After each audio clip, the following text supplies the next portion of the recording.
Pemirsa, proses peradilan antara penggugat 11 warga Kesepekang dengan prajurut Desa Adat Banyuasri kembali dilaksanakan. Agendanya kali ini adalah mendengarkan keterangan dari dua saksi yang dihadirkan oleh pihak penggugat, yakni 11 warga Kesepekang kepada 6 orang prajurut Desa Adat Banyuasri.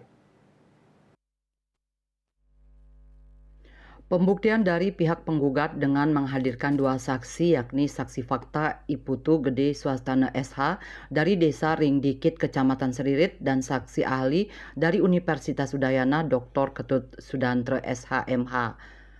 Pemaparan masing-masing saksi dilaksanakan dengan gamblang seputar pengetahuan saksi tentang kasus yang sedang dialami para pihak. Nyoman Sunatre selaku penasihat hukum tergugat lebih menekankan pada eksistensi desa adat yang normatif yang bisa mengayomi masyarakat.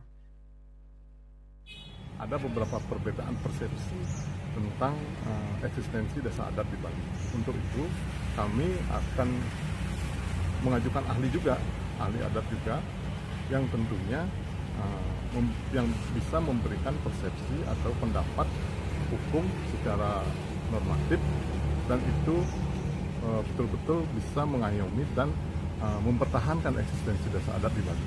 Itu yang akan kami ajukan. Selain saksi fakta berkaitan dengan pelaksanaan ngadegang Desa Adat Banyuasri, Klian Desa Adat Banyuasri.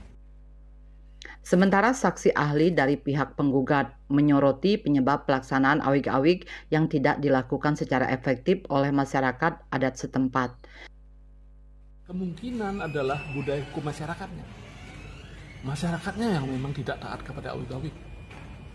Itu problem-problem mengapa awig-awig sering tidak tidak efektif dalam pelaksanaannya.